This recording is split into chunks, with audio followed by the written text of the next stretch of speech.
Hi friends, అందరూ బాగున్నారా? ఈరోజు బ్రహ్మముడి ఎపిసోడ్లో కవి వాళ్ళ లాయరు కవితో మాట్లాడుతూ ఉంటాడు. మనకి ఏదైనా ప్రూఫ్స్ కావాలి తన గురించి. అప్పుడు ధాన్యలక్ష్మి ప్రేమగా చూసుకున్నాం కదా, ప్రేమగా చూసుకున్నామని ప్రూఫ్స్ ఏముంటాయి? నేను ఒక తల్లిలా చూసుకున్నాను, అలా అని రోజు ఎలా ప్రేమిస్తున్నానో ప్రూఫ్స్ ఏముంటాయి అని అంటుంది. అప్పుడు లాయర్ కవితో అంటాడు, కాదు, నువ్వు తనని కొట్టావని ప్రూఫ్స్ ఎలా ఉన్నాయో అలాగే నువ్వు తనను ప్రేమించావని కూడా, ప్రేమగా చూసుకున్నావని కూడా ప్రూఫ్స్ ఉండాలి, అదే చట్టం అని చెప్తాడు. అప్పుడు అనామిక అక్కడికి వచ్చి, నన్ను తను ఏ రోజు ప్రేమగా చూసుకోలేదు, అలాంటప్పుడు తన దగ్గర ఏం ప్రూఫ్స్ ఉంటాయి అంటుంది. ఇప్పటికైనా మించిపోలేదు, ఇప్పటికైనా క్షమాపణలు కోరి ఇంటికి నన్ను కోడలిగా తీసుకెళ్తే ఇప్పటికైనా కేసు వాపస్ తీసుకుంటాను అని చెప్తుంది అనామిక. అప్పుడు కవి అంటాడు, నేను నిన్ను ఫస్ట్ టైం తీసుకెళ్ళే చాలా పెద్ద తప్పు చేశాను, మళ్ళీ ఎలా తీసుకెళ్తాను అనుకుంటున్నావు? నేను చచ్చినా కూడా జరగదు అని చెప్తుంది. అలా అయితే ప్రూఫ్స్ ఎలా వెతుక్కుంటావో చూద్దాం అని అంటుంది అనామిక. రేపు కోర్టులో కలుద్దామని చెప్పి అక్కడి నుంచి వెళ్ళిపోతుంది. అక్కడ ఉన్న మహిళా సంఘాల వాళ్ళందరూ కవి బయటికి వస్తుంటే కవిని టమాటాలతో కొడతారు.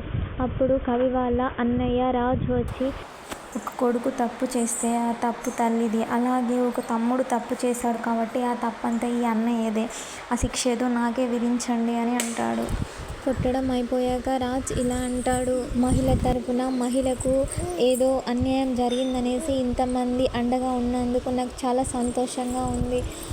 అలాగే మీరు చిన్న పెద్ద అని ఉన్నవారు లేనివారు అని ఏం తేడా లేకుండా ఇలా ఉంటున్నారు, దీనికి కూడా నాకు చాలా సంతోషంగా ఉంది.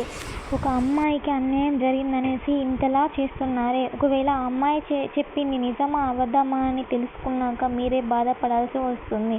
తను చెప్పింది నిజమా అబద్ధమా అనేసి ముందు తెలుసుకోండి అని చెప్తాడు రాజ్ వాళ్ళకి.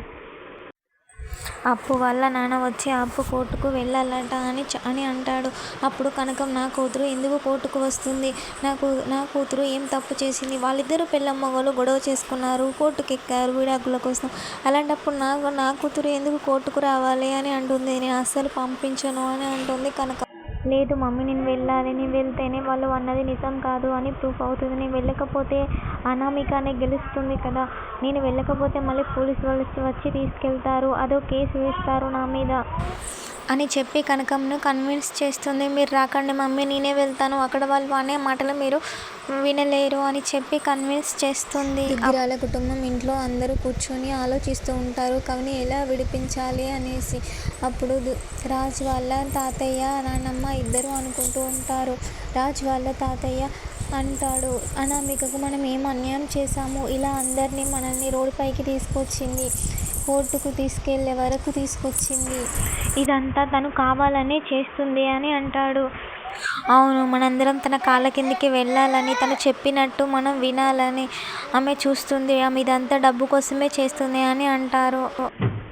ప్రకాశం ధాన్యలక్ష్మిని అంటాడు, ఇదంతా నువ్వే చేశావు, నీ కొడుల్ని బాగా వెనకేసుకొచ్చి బాగా గారాబం చేసి కొడుకును పట్టించుకోకుండా ఒక్కరోజన్నా కొడుకు చెప్పింది విన్నావా అని అంటాడు. కావ్య ధాన్యలక్ష్మిని కన్విన్స్ చేయాలని చూస్తుంది. బాధపడకండి అత్తయ్య అని అంటే, అప్పుడు ధాన్యలక్ష్మి, ఇప్పుడు నువ్వు మాట్లాడుతున్నామా, ఇదంతా నీ తల్లి వల్ల మీ అప్పు వల్లనే జరిగింది, లేకపోతే ఇంత దూరం వచ్చేదే కాదు అని కావ్యపైకి సీరియస్ అవుతుంది ధాన్యలక్ష్మి.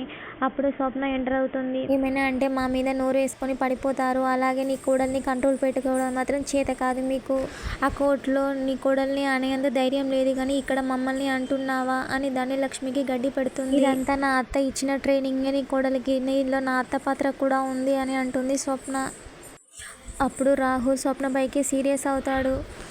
అప్పుడు స్వప్న అంటుంది, ఏం తప్పు చేయని కవిని అంత దూరం తీసుకెళ్ళింది అనామిక, నువ్వు ఇన్ని తప్పులు చేశావు, నిన్ను ఎక్కడి వరకు తీసుకెళ్తానో ఒకసారి ఆలోచించు, నోరు మూసుకొని ఉండు అని చెప్తుంది. ఇంతటితో ఇవాటి ఎపిసోడ్ పూర్తవుతుంది. తరువాయి భాగంలో కావ్య అనామిక దగ్గరికి కారు వేసుకొని వస్తుంది. కావ్య అంటుంది అనామికతో, కూతురు చేత అత్తవారింట్లో 10 లక్షల చెక్కు దొంగతనం చేపించిన నీ తల్లిదండ్రులకు ఇంకా ఎన్ని కోట్ల అప్పు ఉందో తెలిసిపోతుంది. ఇదంతా నువ్వు కవిని కంట్రోల్లో పెట్టి కవి దగ్గర నుంచి దోచుకున్నామని చూస్తున్నావు కదా అని అంటుంది కావ్య అనామికతో. అవును, అందుకే చేస్తున్నా అని అంటుంది అనామిక. ప్లీజ్ నా ఛానల్ని ఫస్ట్ టైం చూసినట్లయితే లైక్, షేర్ అండ్ సబ్స్క్రైబ్ చేయడం మాత్రం మర్చిపోకండి. Bye friends.